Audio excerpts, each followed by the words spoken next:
he thought very little of my country.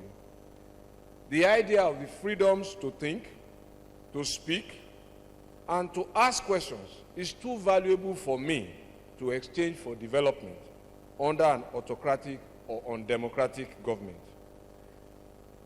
If the only options left for me to choose were between freedom and development, I, for one, will rather surrender development than freedom.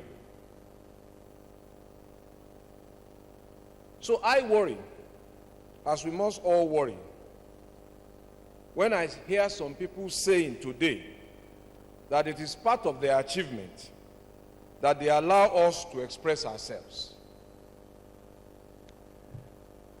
I think that is utter rubbish. I think also that they seek to define the relationship, a relationship where they are supposed to serve us. And therefore, I cannot imagine somebody that any one of us employs to serve us saying that we must feel privileged for allowing us to complain that the job is not being well done. However, I remain convinced beyond doubt that democracy can still deliver development. And this is the central theme of my presentation. And I start first from the political parties because they are critical to the democratic process, especially in Nigeria, where you cannot hold any political office unless you belong to a political party. And for me, it seems that if we must achieve development with democracy, the vehicle of politics, the political parties, must first be developed as first-class institutions.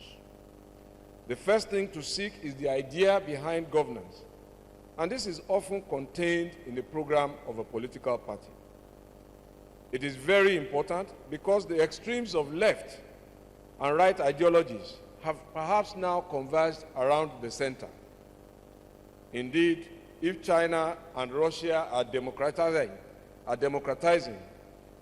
even if some say they are doing so imperfectly, it is clear that the communist or socialist ideologies of economic exchange have proven to become unsustainable. Capitalism itself, in its purest sense, has also had to reinvent itself. Capitalism started on the principle of no credit, everything must be cash. But clearly, capitalism has moved from cash to credit. And for those of us who remember, it is credit itself that almost killed capitalism recently. The question of ideology is important because it lies at the heart of the choice-making for people who participate in election to choose their representatives. At all times, the welfare of the people is the central theme for the canvassing of votes. It is the ideology, often economic outlook, sometimes on the social outlook, that helps to crystallize the difference between the political party machineries. Before concluding on party ideology, because I think that this subject itself can take more than a full lecture, let me say that while some people still delude themselves that there is no difference between our political parties, especially the ruling party and the APC, the main opposition, the differences are emerging daily for those who are discerning enough to notice them. If on major policy issues such as power, security, agriculture, corruption, and unemployment, the main opposition has disagreed with the party in government and has criticized its choices, I wonder what else the party needs to do to prove that there is a difference. If you look at the level of progress and development in the states governed by the old and new opposition parties and governors, there is a clear daylight in terms of development. For example, it is no coincidence that only 2 states, Lagos and Rivers, governed now by APC governors, are executing rail projects on their own mass transit solutions.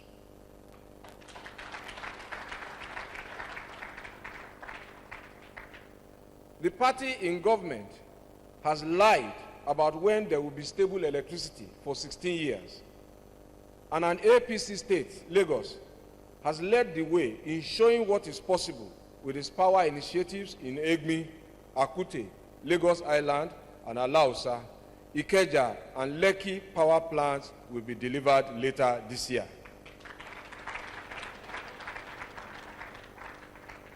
The party in power prefers to continue to import fuel with the attendant disruptions and monumental corruption. It cancelled its own concession of moribund refineries. Lagos believes that in a strategic partnership, it is possible, if it provides land, for Nigeria to produce enough petroleum products for consumption and still have the same to export within a 4-year period. And the ruling party, in spite of its lies, is also now sending a clear message to the people. And this is what they are saying. I'm trying to paraphrase all of what they have said into a paragraph. It's difficult. But this is what they are saying. We care about you, but you do not need development, so we will not do any developmental work in 3 years.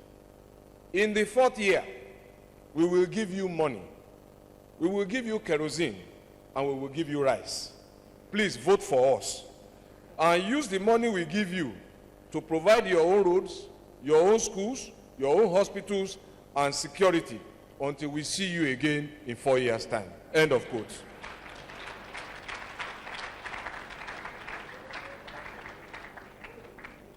In the last election in Osun, the APC candidate sought the people's vote on a campaign anchored first on his record of 4 years and a clear developmental and economic agenda to empower the people if re-elected. For the candidate of the other main party, the election was going to be a war. So said no less a person than the vice president of our country, a leading member of that party.